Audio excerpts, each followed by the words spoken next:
No sé si todos conocéis a GICES o no, pero bueno, os explico un poco por encima, es la Asociación Guipuzcoana de Familiares y Personas con Enfermedad Mental. Al final de la charla, bueno, os explicaré un poquito los servicios que ofrece la asociación y a qué nos dedicamos. La charla de hoy se titula Experiencias traumáticas y salud mental. Es un título bastante general, pero en el tiempo que tenemos tampoco vamos a tener espacio para profundizar mucho en el tema.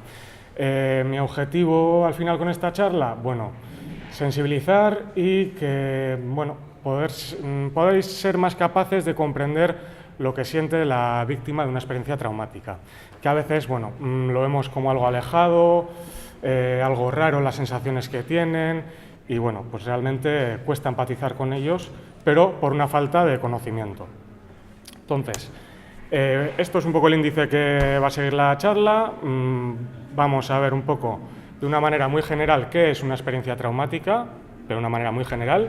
Vamos a ver un poco la historia, bueno, sin irnos a los griegos o los romanos, la historia reciente del concepto de la experiencia traumática y del trastorno de estrés postraumático, que es, vamos a decir, el trastorno más relacionado con los traumas psíquicos. Veremos la diferencia con el trastorno de estrés agudo, algún otro trastorno relacionado con los estresores y, bueno, por último veremos factores de riesgo para desarrollar trastorno de estrés postraumático y los factores que agravan, ¿no?, el trastorno. Y ya para finalizar, esbozaré un poco en qué consiste el tratamiento del trastorno de estrés postraumático. Trataré de hacer la charla un poquito amena, que podáis participar si queréis, depende de vosotros también. Entonces, ¿vosotros qué diríais que es una experiencia traumática? ¿Qué pueden tener en común las experiencias traumáticas? ¿O qué es lo que sabéis acerca de los traumas psíquicos? ¿Nadie se quiere animar a preguntar algo? ¿No? Nadie se equivoca. Lo que es una experiencia traumática, así en general, sin irnos a nada técnico, sería un acontecimiento aversivo en el que la persona lo pasa muy mal, hay una amenaza para la vida o para la integridad física de la persona y esto genera un impacto emocional muy importante y se observa después en la conducta, en el pensamiento y en las emociones de la persona. Aquí podríamos tener una definición: suceso aversivo con un alto grado de amenaza para la vida o integridad de la persona.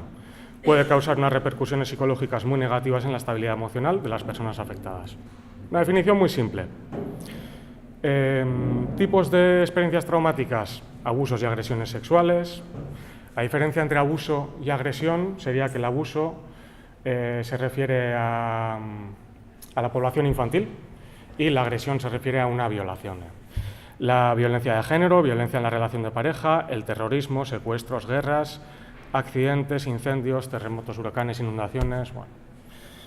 ¿Consideraríais, por ejemplo, que el bullying, el acoso escolar, puede causar un trauma psíquico?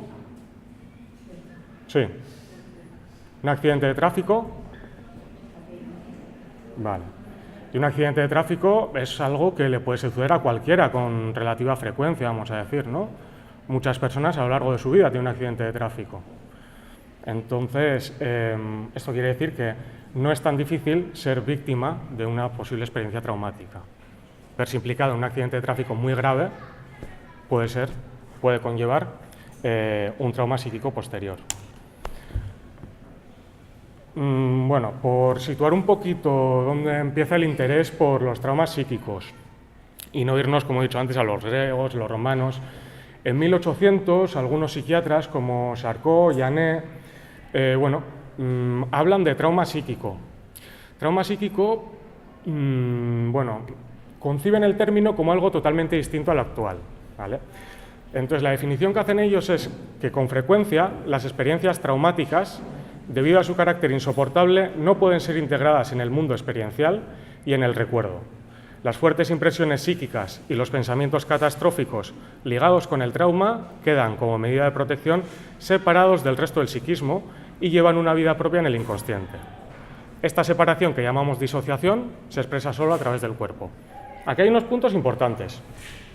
Y es que ellos, Charcot y Janet, piensan que bueno, una persona cuando sufre una experiencia traumática, el dolor es tan insoportable que no lo puede tener en la parte consciente, en la memoria, no lo integra en la memoria, no es capaz de hablar sobre ello. Entonces la forma de expresarlo, porque está en el inconsciente, es a través de la parte física. Ese concepto es un concepto alejado del actual, hace énfasis en el inconsciente y bueno, enfatiza la importancia del cuerpo, ¿no? Ese estado de disociación, ese trauma, se vería expresado en estados de sonambulismo, con amnesias, parálisis, contracturas, anestesias. Por ejemplo, una persona a la que se le paraliza todo un brazo, una extremidad o incluso el cuerpo entero, lo que se llaman reacciones histéricas. Pero a la hora de hacer un estudio neurológico no hay ningún problema neurológico, el origen es psicógeno. Lo mismo con las anestesias. Una persona que le queman la mano, le pueden hacer una raja, pellizcar y no siente nada. Y realmente si le hacen un estudio neurológico no hay nada neurológico, es de origen psicógeno, ¿vale? Pues se referían a esto con el trauma psíquico. Charcot, Janet, estos psiquiatras de 1800. Si nos vamos a un antecedente histórico más reciente, podríamos irnos a la guerra de Vietnam. En la guerra de Vietnam lo que pasa es que vuelven muchos veteranos, soldados de Vietnam, y vuelven a Estados Unidos y bueno, presentan una variedad de problemas importantes, la adaptación a la vida. Alcoholismo, drogodependencias, insomnio, depresión, ansiedad, conductas violentas. Y se da un problema, que es que, bueno, en Estados Unidos no se va mucho de la seguridad social. Entonces, los seguros privados cubren los problemas físicos, una ocupación, una rehabilitación física, pero no cubren estos problemas que presentan los soldados cuando vuelven a casa. Entonces, aunque realmente los síntomas todos estaban tipificados, todos existían en las clasificaciones psiquiátricas, los seguros se negaban a pagar, vamos a decir, un tratamiento por una persona que usa alcohol como consecuencia de lo que ha vivido en la guerra. Entonces, a partir de 1980, la Academia de Psiquiatría Americana decide incluir el trastorno de estrés postraumático dentro de su manual. ¿Por qué? Porque de esa forma van a cubrir los seguros el tratamiento de estas personas.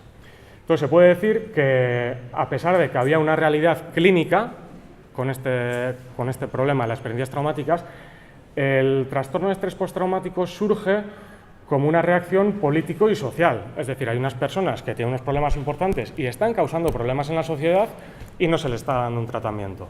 Entonces es por ese motivo que se crea el trastorno de estrés postraumático.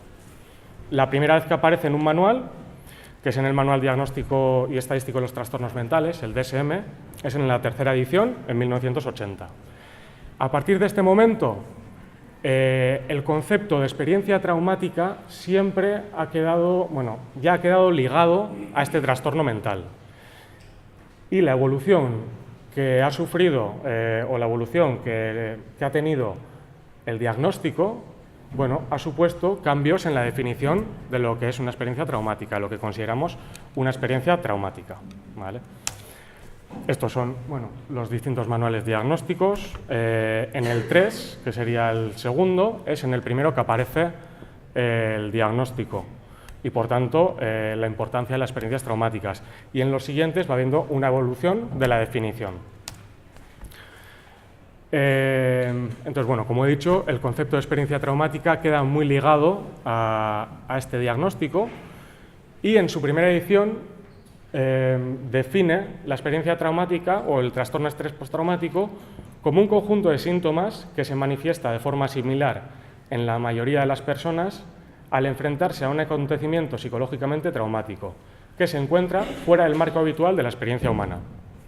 ¿Estaríais de acuerdo con esta definición? ¿Hay algo que os chirría, nos gusta o creéis que está bien? En general es una definición adecuada, pero hay algunos detalles que, bueno, pues que chirrían un poco, ¿no? Que el conjunto de síntomas se manifiesta de forma similar en todas las personas. no tiene por qué. Es decir, una persona que ha sufrido abusos sexuales probablemente no tenga los mismos síntomas que un veterano de guerra que desarrolla estrés postraumático. Es mucho más probable que el veterano de guerra desarrolle unos síntomas como alcoholismo, comportamientos violentos, drogodependencias, insomnio, y la persona que ha sufrido unos abusos sexuales es probable que desarrolle síntomas de evitación, por ejemplo, ¿no? De evitación del contacto físico, evitación de las relaciones íntimas, etc. Entonces, bueno, ahí ya hay una primera parte de la definición que, bueno, chirría o se ha ido modificando con el tiempo. El término enfrentarse, por otro lado, es un tanto vago. Enfrentarse, ¿qué es? Vivir de forma directa, ver qué le pasa a otra persona al lado, que te lo cuenten, no lo define mucho. Y por último, fuera del marco habitual de la experiencia humana. Bueno, pues sufrir un robo, por ejemplo, puede causar un trastorno de estrés postraumático, tener un accidente de tráfico también, y no podemos considerar que un accidente de tráfico sea una experiencia fuera del marco habitual, bueno, una experiencia fuera del marco habitual humano, ¿no? Entonces, la evolución que ha tenido el término de experiencia traumática, de trauma psíquico, ha ido asociada, como he dicho, al trastorno de estrés postraumático y a la evolución de este diagnóstico. Si al principio, en 1980, se decía que se manifiesta de forma similar en la mayoría de las personas, posteriormente, tanto en el DSM-4 del 94 como el DSM-5, que es la última edición que han hecho, de 2013, ya especifican que los síntomas pueden variar en cada persona. En el DSM-3, en el primero, en 1980, se hacía énfasis también en el tipo de experiencia traumática, ¿vale? Fuera del marco habitual de la experiencia humana. En los siguientes no, se hace énfasis en la reacción de la persona. Es decir, si yo os pregunto ¿quién tiene más probabilidad de desarrollar un trastorno de estrés postraumático? ¿Un veterano de guerra que ve todas las atrocidades de la guerra? ¿O alguien que sufre un robo, una mujer que sufre el robo del bolso por la calle? ¿Quién diríais que tiene más probabilidad de desarrollar un trastorno de estrés postraumático? Nadie se anima. Depende. Claro, depende de la persona, porque una persona que ha vivido en un país en el que siempre ha habido guerras, en un entorno marginal, que están acostumbrados a llevar armas desde pequeños, pues igual participa en la guerra y posteriormente no desarrolla un trastorno de estrés postraumático. En cambio, una señora que ha vivido en un barrio de clase alta toda la vida, nunca se ha enfrentado a ningún estresor, le roban el bolso por la calle de un tirón y esa persona puede desarrollar unos miedos, una evitación a salir a la calle, unos síntomas de reexperimentación, que luego veremos lo que es, de recuerdos, de pesadillas. ¿Sí? Yo tengo una pregunta, porque quería que ibas a mencionar, pero como digo que estás pasando de capítulos, puede ser una experiencia traumática en que tú no te dio para desarrollar una enfermedad mental grave, sino para luego tener problemas psíquicos que puedes sufrir igual más. El tener un padre, una madre, un abuelo, en fin, ejerza el rol de autoridad en la familia, o un profesor que te dio tus valores, que continuamente, en lugar de motivarte, pues como darle estímulos, como les damos a los niños, me dan desde los 3 años, los hijos que sea, y luego la adolescencia no te digo nada. El haber tenido, pues eso, unos comportamientos no adecuados para ese niño o ese adolescente, ¿se puede considerar una experiencia? Porque luego de se desarrollan cantidad de problemas, de gente depresiva, con ansiedad y tal, Sí. que para mí, o sea, en la vida cotidiana, claro, no todo el mundo va a la guerra de Vietnam. Luego lo veremos, pero luego lo veremos porque hay algunos trastornos relacionados con los estresores que vienen o están, bueno, directamente causados por un patrón de crianza negligente, por ejemplo. Y luego, por otro lado, de cara a desarrollar un trastorno de estrés postraumático, un factor de vulnerabilidad, es decir, de riesgo para que ante una experiencia difícil, una experiencia traumática, desarrollar después el trastorno de estrés postraumático, un factor de riesgo es la inestabilidad emocional. Por supuesto, si a lo largo de la crianza ha habido problemas, ha habido unas dificultades, es más probable que haya una inestabilidad emocional en la vida adulta y por lo tanto es un factor de riesgo. Vale. Sí que hay algunos trastornos, el trastorno de apego desinhibido, por ejemplo, que sí que se relacionan con una crianza negligente, ¿vale? Directamente, está directamente relacionado. Bueno, siguiendo un poco con el tema de la evolución, se hace en el primer manual, en la primera definición, se hacía énfasis en el tipo de experiencia traumática y después en la reacción que tiene la persona. No es tan importante lo grave o considerado grave del estresor, sino cómo reacciona la persona ante ese estresor. Y por último, bueno, el término enfrentarse lo van afinando. En la siguiente edición hablan de experimentar o ser testigo, o enfrentarse, otra vez. Y ya en la última edición afinan mucho más y hablan de experiencia directa, sufrirlo en primera persona, sufrir violencia de género en primera persona, presenciar el suceso ocurrido a otros, es decir, ver cómo matan a alguien en la calle delante tuyo, ver un acto terrorista delante tuyo, por ejemplo.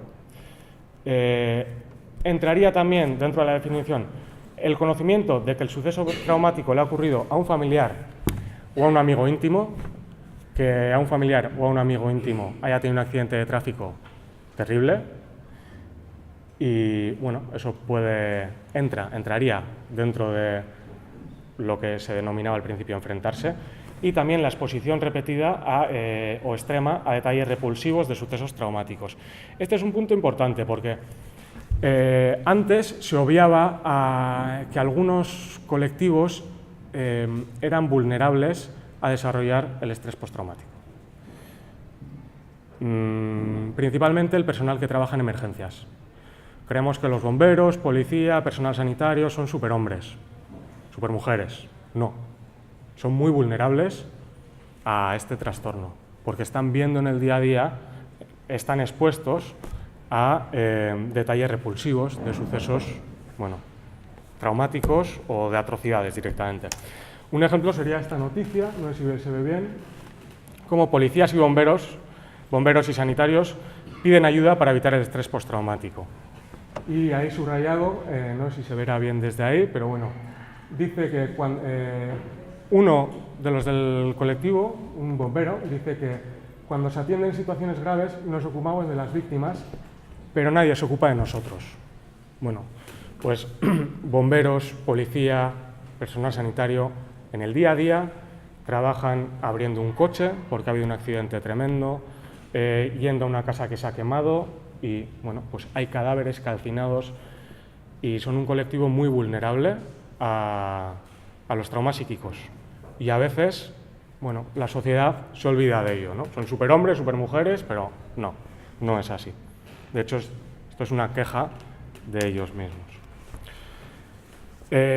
Bueno, el diagnóstico de estrés postraumático implica que haya una experiencia traumática, que haya síntomas de intrusión, que serían de reexperimentación, reexperimentar lo que ya nos ha sucedido, lo que ya ha sucedido, el trauma, síntomas de evitación, síntomas de alteración cognitiva, alteración del pensamiento y del estado de ánimo.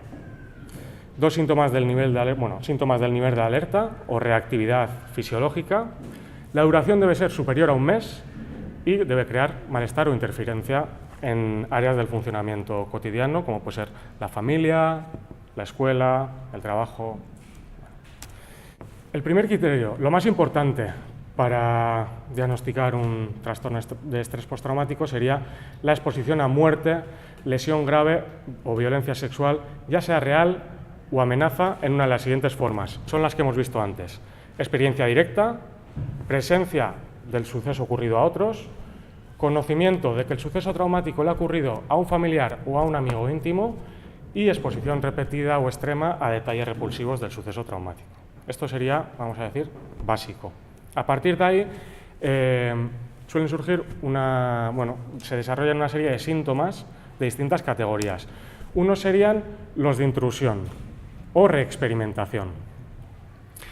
¿Qué quiere decir estas palabras de intrusión o reexperimentación? Bueno, pues que hay recuerdos angustiosos, recurrentes, frecuentes, que no paran de venir a la cabeza, e involuntarios de la experiencia traumática. Se dan sueños angustiosos o recurrentes en los que el contenido, o también la emoción, está relacionado con el suceso. Hay reacciones disociativas o flashbacks. ¿Sabéis lo que es un flashback? ¿De las películas os suena lo que es un flashback? Una escena retrospectiva, del presente nos vamos al pasado y volvemos al presente.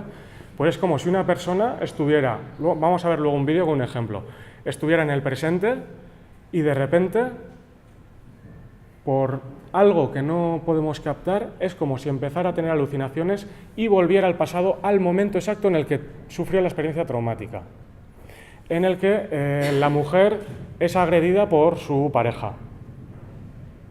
Pues empieza a hablar con un hombre en la calle y de repente empieza a reaccionar, estando años después de que haya sucedido el trauma, empieza a reaccionar como si estuviera sucediendo en ese momento y al rato vuelve a la realidad, ¿vale? Eso sería un flashback. Escenas retrospectivas con pérdida de contacto con la realidad y el comportamiento y la emoción es como en la experiencia inicial. Otros síntomas de intrusión o de reexperimentación sería el malestar intenso o prolongado al exponerse a factores internos o externos que se parecen a un aspecto del suceso. Por ejemplo, siguiendo con el ejemplo de la violencia de género, si una mujer ha sido agredida por su marido tenía tez morena, pelo corto, gafas oscuras y barba poblada, pueden haber pasado 5 años, lleva 3 años sin haber visto a esa persona, esta persona está en la cárcel y lo sabe, el agresor, y un día ve por la calle a un hombre de tez morena, pelo corto, oscuro, gafas oscuras y barba, y la reacción que tiene, aunque no sea su marido, es de malestar, de un malestar intenso. Incluso se pueden dar reacciones fisiológicas, como pueden ser sudoración, taquicardia, etcétera, por un estímulo, por algo muy parecido a algo que se dio en el trauma, ¿vale? Al final se asocia el trauma y lo que había alrededor del trauma con otros estímulos que no tienen por qué ser peligrosos, ¿vale? Y esto causa síntomas que llamamos de reexperimentación, ese malestar.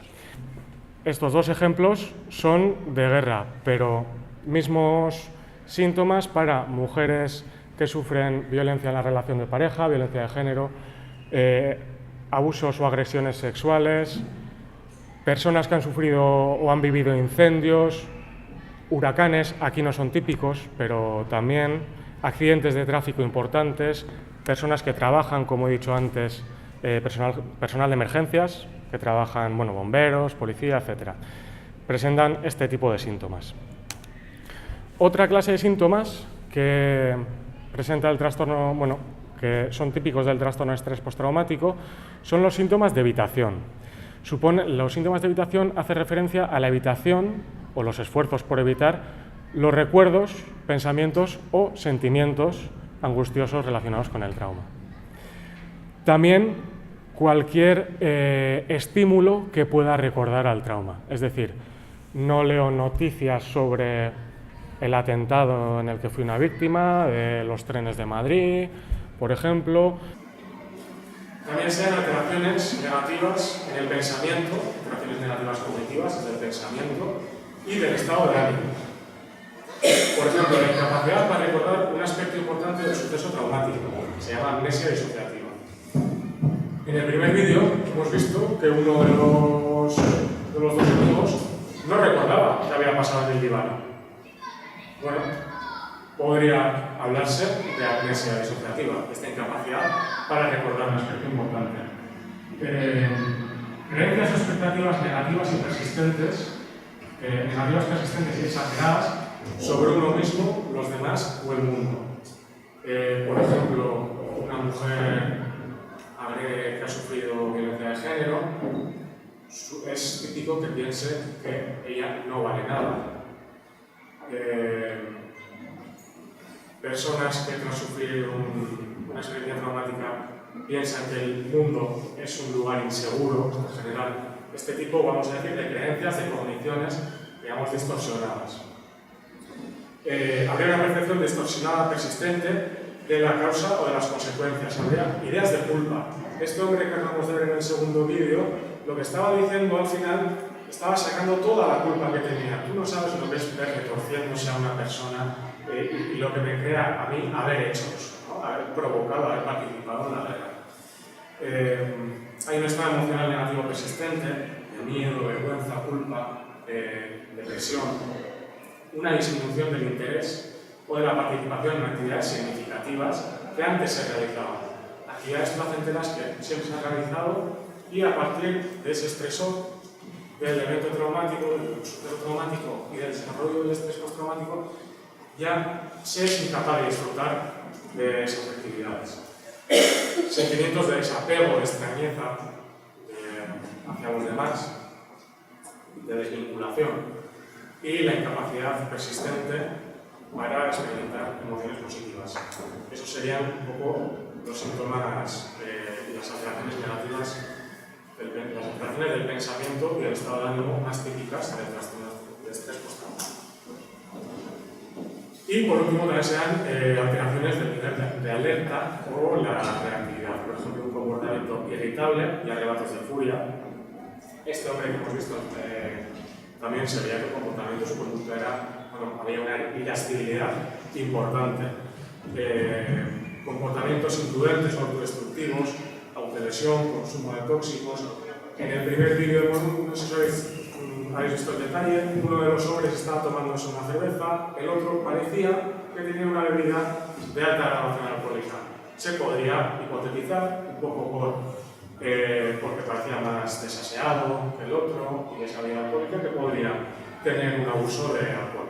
Hipótesis, pero para un poco ilustrar este tipo de síntomas. Hipervigilancia, estar en un estado de constante alerta, de que a cualquier golpe me giro, a cualquier voz me giro, estoy alerta de a ver qué pasa, no vaya a ser que vuelva a darse un acontecimiento traumático. Una respuesta de sobresalto exagerada, problemas de concentración, insomnio, alteraciones del sueño.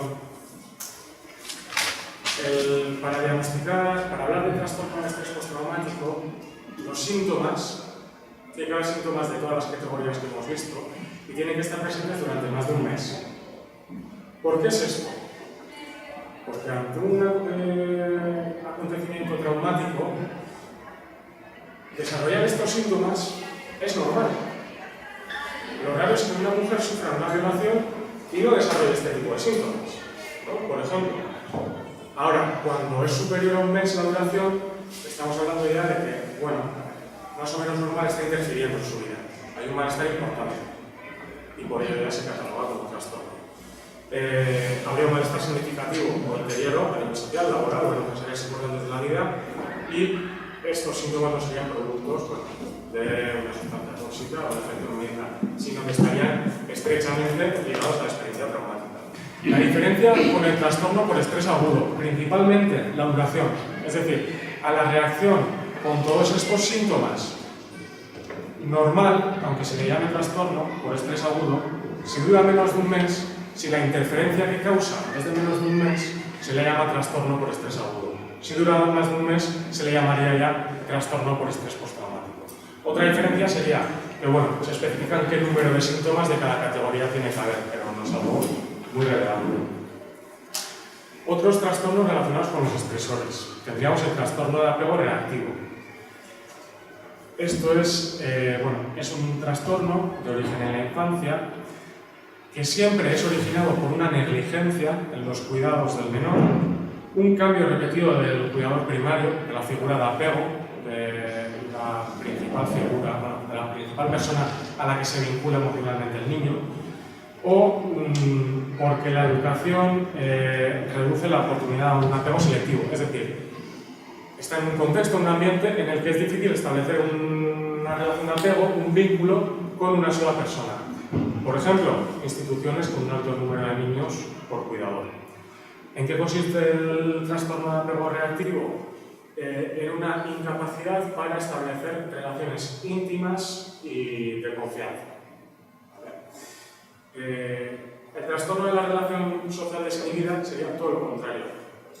Una persona que establece relaciones de apego en exceso. Un niño que se va con cualquiera, vamos a decirlo así, mucho mal y pronto, con cualquier persona va a establecer una relación íntima, de confianza, exagerada, tal vez, para la relación que pueden tener. El motivo sería el mismo: negligencia en los cuidados, cambio repetido del cuidado primario o dificultad para establecer un apego selectivo con una sola persona. Y por último, otro de los trastornos relacionados con los estresores sería el trastorno de adaptación. La diferencia: aquí no hay una amenaza para la vida, como el trastorno de estrés postraumático, o para la integridad física de la persona, y superado el estresor, cuando desaparece el estresor, desaparecen los síntomas. En el trastorno de estrés postraumático, o trastorno de apego reactivo, o trastorno de la relación social desinhibida, desaparece el estresor, pero no desaparecen los síntomas. En el trastorno adaptativo sí. Es decir, alguien que desarrolla, por ejemplo, síntomas de ansiedad, de depresión, tras un despido, tras un divorcio, pero en el momento en el que pasa esa dificultad, ese momento de estrés, desaparecen esos síntomas. Haríamos un trastorno adaptativo en vez de un trastorno de estrés postraumático. Bueno, ¿cuáles son los factores de riesgo, de vulnerabilidad para desarrollar un trastorno de estrés postraumático tras un acontecimiento traumático, ¿no? Serían, ¿cuáles son? Hablaríamos de factores pretraumáticos y después podríamos hablar de factores también de riesgo para desarrollar el trastorno de estrés postraumático y factores que lo agravan, que serían factores peritraumáticos o durante el momento del trauma y posteriores al trauma. Los factores de riesgo para desarrollar el estrés postraumático.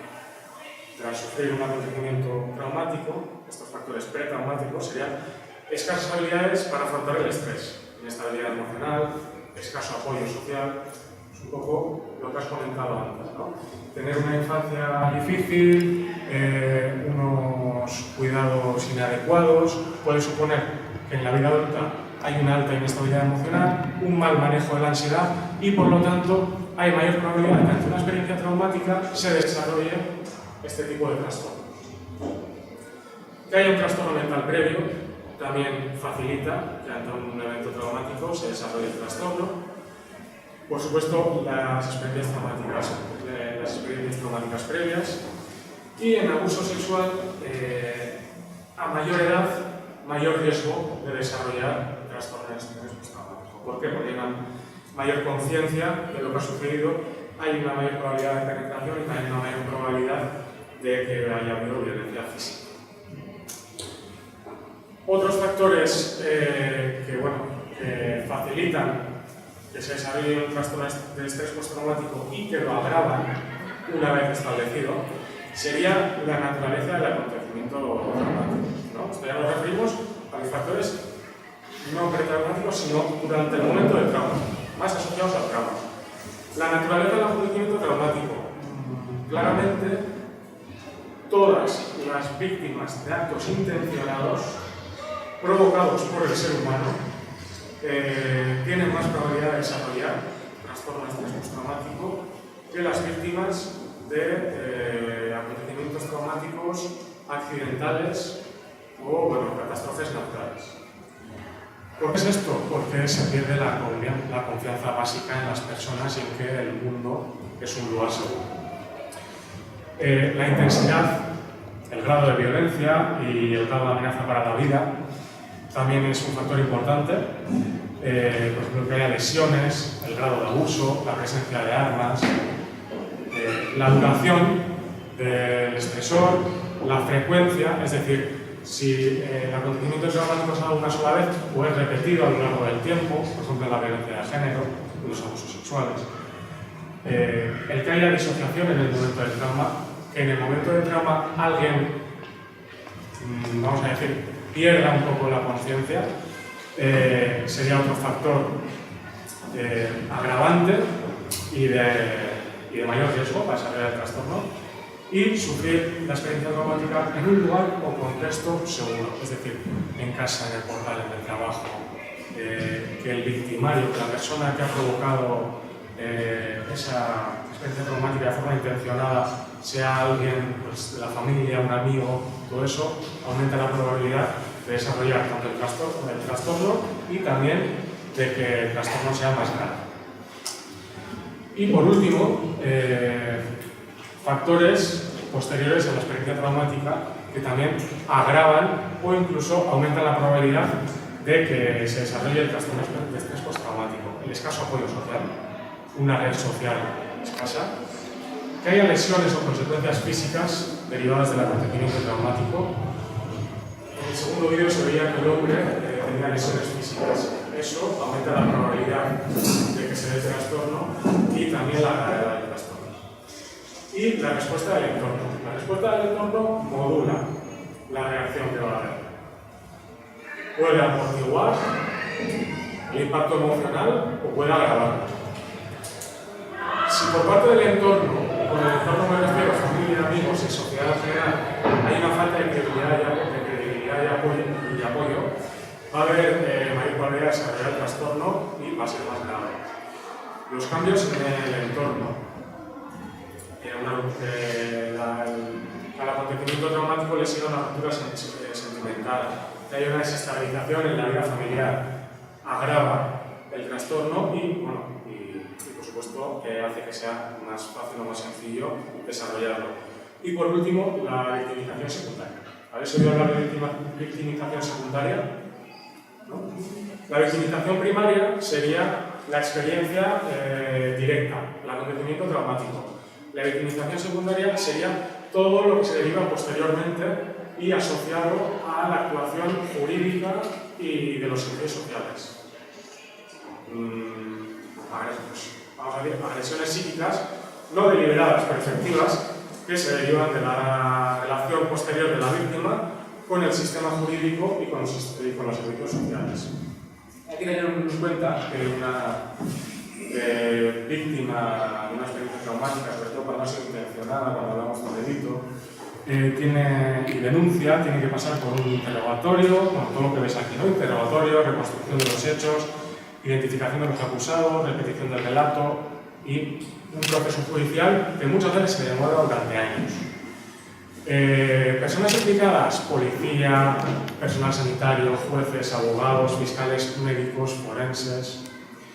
Supone denuncia, declaraciones, fotografías, testificar en presencia del victimario, que desacredita en tu relato. Es decir, después de todo lo que una persona ha podido pasar porque ha sido víctima de una experiencia traumática, violencia de género, abusos sexuales, una agresión física, un intento de asesinato, un secuestro, terrorismo,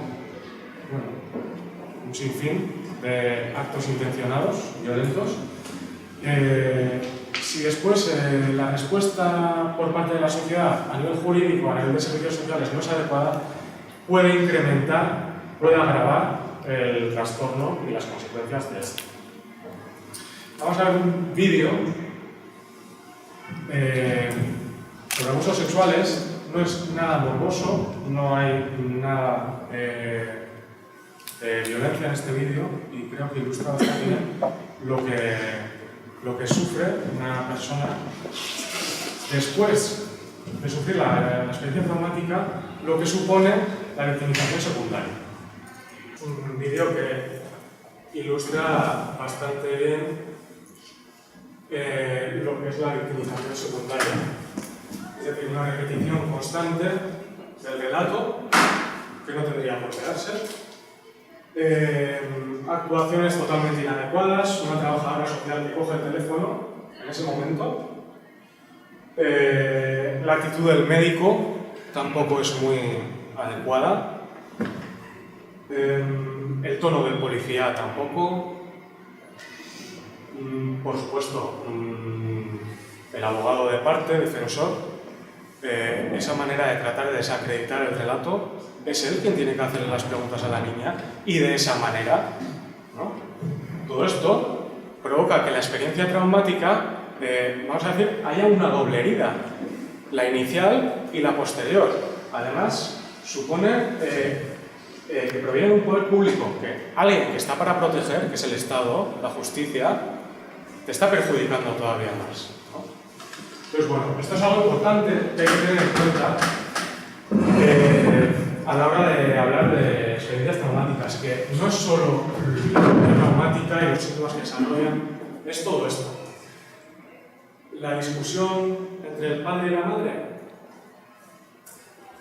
es estos cambios en el entorno a los que me refería antes. Es decir, experiencia traumática no es que a esa persona le pase, es que cambia la forma en cómo se relaciona la sociedad con esa persona. Y eso tiene un impacto muy importante. Entonces, bueno, pues quería plantear un poco el problema este de la victimización secundaria. Afortunadamente, en los últimos años ha ido cambiando y creo que en Euskadi entera, pero en Guipúzcoa por lo menos, hay un servicio de atención a la víctima en el Departamento de Justicia. Cualquier persona haya denunciado o no puede servirse de ese servicio, puede ir, acudir y aprovecharlo, y le van a dar asesoramiento a una trabajadora social y poder tener tratamiento por parte de una psicóloga. No hace falta que haya denuncia, ni siquiera que me dé denuncia. Bueno, además, por el contacto que he podido tener en alguna ocasión con el presidente de la Audiencia Provincial de Guipúzcoa, también se están haciendo esfuerzos para cambiar los procedimientos de los juicios. Es decir, por ejemplo, un menor que pueda testificar en la sala contigua con una videocámara y que las preguntas igual en vez de hacérselas el abogado de una parte, que va a tratar de desacreditarlas, se la haga un psicólogo que esté en la sala con él, ¿no? y adecúe esa pregunta un poco a la edad de la persona y a la situación psicopatológica, por supuesto. Antes, una mujer que había sufrido violencia de género tenía que testificar en la misma sala que el agresor. O una mujer que había sufrido una agresión sexual también. O una persona, un hombre, al que otro hombre la había atacado y la había acuchillado. Tenía que testificar estando aquí y la otra persona ahí. Eso, afortunadamente, está cambiando. Todavía hay alguna dificultad, y por lo menos en 2014, sí que vi cómo se ponía un biombo, una mujer que había sido agredida sexualmente, contaba su relato con un biombo, pero sabiendo que el agresor está ahí detrás. Que no es lo mismo que estar en una sala al lado. Recientemente sí que me han comentado cómo ya están testificando en salas distintas. Y sé que, bueno, por lo menos desde la Audiencia Provincial de Guipúzcoa, del juzgado penal, se están haciendo esfuerzos para solventar sobre todo las dificultades que tienen a nivel arquitectónico, que es un poco lo que impide que pasen estas cosas. Y el servicio de atención a la víctima también, cuando hay una denuncia y la víctima es especialmente vulnerable por su situación psicopatológica, porque sea un niño, porque sea una persona con trastorno mental, suelen protegerle de una manera en la que, bueno, lo que hacen es acompañarle al sitio donde va a ser el juicio previamente, que conozca el sitio, el proceso, qué es lo que va a pasar, que sepa un poco, que tenga información. No es lo mismo tener información que ir a ver qué te encuentras. Pues bueno, quería utilizar parte de la charla para hablar de la victimización secundaria, porque es un punto muy importante. Y es algo a lo que se enfrentan muchas víctimas de violencias traumáticas. ¿Cuándo se requiere tratamiento? Bueno, cuando las reacciones psicológicas, pensamientos, sentimientos, conductas perturbadoras duran más de 4 a 6 semanas. Generalmente se suele establecer más de un mes. Cuando hay una interferencia negativa en el funcionamiento cotidiano, familia, trabajo, escuela, etc. O cuando una persona se siente incómoda, hay un malestar con sus pensamientos, con sus conductas o con lo que siente. Otra sería duración de los síntomas menor de un mes, interferencia en el funcionamiento cotidiano o malestar intenso. Y el tratamiento del trastorno de estrés postraumático, en general de las experiencias traumáticas, de los traumas psíquicos. El tratamiento está dirigido a reducir la sintomatología, los síntomas de reexperimentación, de evitación, de alteraciones cognitivas, de alteraciones fisiológicas. Bueno, el que consta de mayor apoyo es la terapia cognitivo-conductual, que constaría una parte de unas técnicas de exposición principalmente y unas técnicas cognitivas. Hay otros tipos de terapia, como la terapia familiar, pero que no va dirigido a resolver los síntomas, a disminuir los síntomas y eliminarlos, sino que va dirigido a que las consecuencias a nivel familiar que pueda haber habido a raíz del trauma disminuyan. O lo que se llama DRMO, que ahora está muy de moda, de sensibilización y reprocesamiento por movimientos oculares. Es una psicoterapia, una técnica en la que a la vez que se va haciendo un relato, una exposición de lo que ha sucedido, bueno, ponen una especie de péndulo o algo que haga que los ojos se muevan de un lado a otro, ¿no? Entonces, supuestamente, la verdad es que tiene eficacia esta técnica, pero realmente la eficacia es la misma que una mera exposición. El movimiento de los ojos se desconoce si tiene algún efecto a modo de detalle. Un tratamiento, vamos a decir, estándar, sería empezar por informar a la persona sobre las reacciones normales tras una experiencia traumática. Muchos piensan que se están volviendo locos, pero es normal. Y tras sufrir una experiencia traumática es normal desarrollar esta serie de síntomas. El objetivo de informar es desestigmatizar, despatologizar y normalizar una reacción emocional ante una experiencia traumática muy grave. Se suele seguir con un entrenamiento en estrategias para el manejo de la ansiedad para lo que va a venir después. Entrenamiento de relajación, entrenamiento de respiración, autoinstrucciones. Y el objetivo de esto es facilitar la siguiente fase del tratamiento, que sería la exposición. La exposición supone exponer o confrontar de alguna manera a la persona a los estímulos asociados al acontecimiento traumático. Alguien que ha vivido un incendio, se ha quemado su casa y ha desarrollado un temor excesivo al fuego, pues que pueda ir exponiéndose al fuego poco a poco. Es decir, por ejemplo, igual no puede cocinar, no puede acercarse a nada que pueda crear un incendio, a ninguna fuente de calor importante, ¿no? Y eso puede suponer un problema en la vida de esta persona. Puede empezar a exponerse, lo que puede ser a una cerilla, a un mechero, etc. A un coche cuando ha habido accidentes de tráfico, a un hombre en violencia de género, a una calle concreta donde ha sucedido una experiencia traumática. El objetivo es habituar a la situación y disminuir el nivel de respuesta de estrés. Se suele realizar una exposición en vivo, real, vamos a decir, a situaciones evitadas no peligrosas, ¿vale? Por ejemplo, una mujer que tiene miedo a interaccionar con hombres, pero es que interaccionar con hombres no tiene por qué ser peligroso. Entonces, se empieza a hacer una exposición para que poco a poco, de una manera muy gradual, porque este tipo de tratamiento supone un malestar tan importante, esa persona empiece a afrontar esos miedos y a disminuir el grado de estrés, el grado de ansiedad que le provoca esa situación.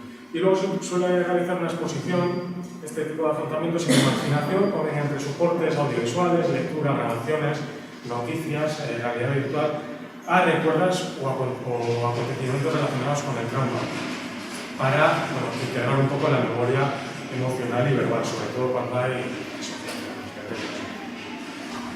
También es importante la modificación del pensamiento. Muchas veces hay unas ideas irracionales de culpa.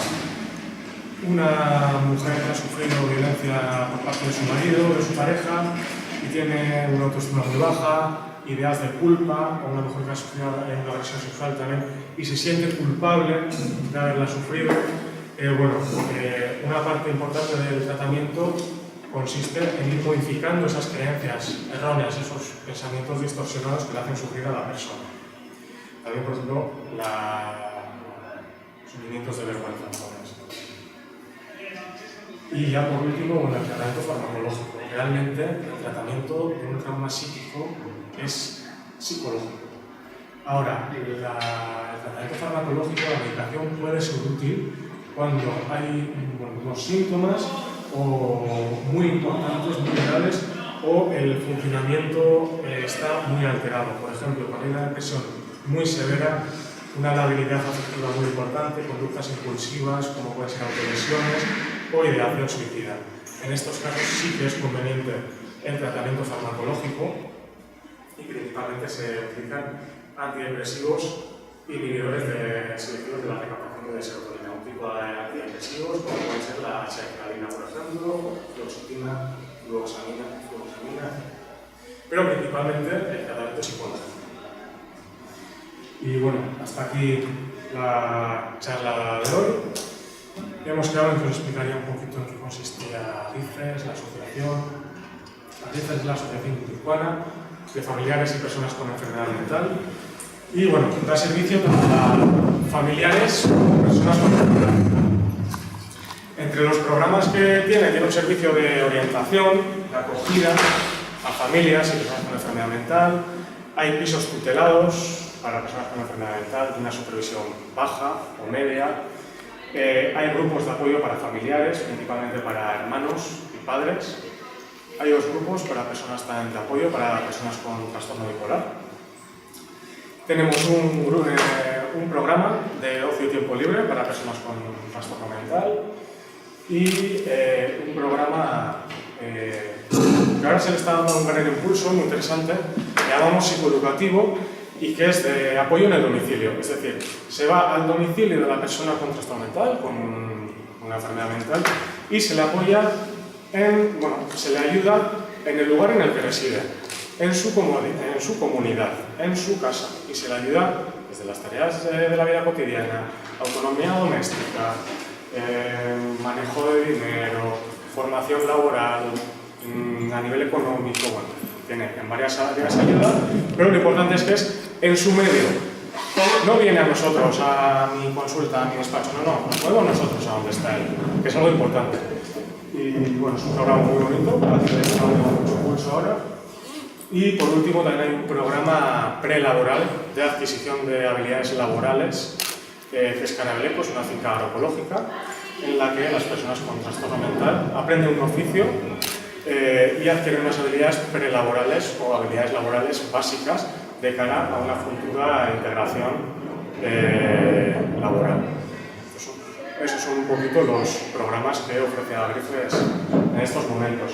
Si cualquiera quisiera contactar con ARIFES, podríais hacerlo llamando al número de teléfono, solicitando una cita con la trabajadora social, con mi compañera Verónica.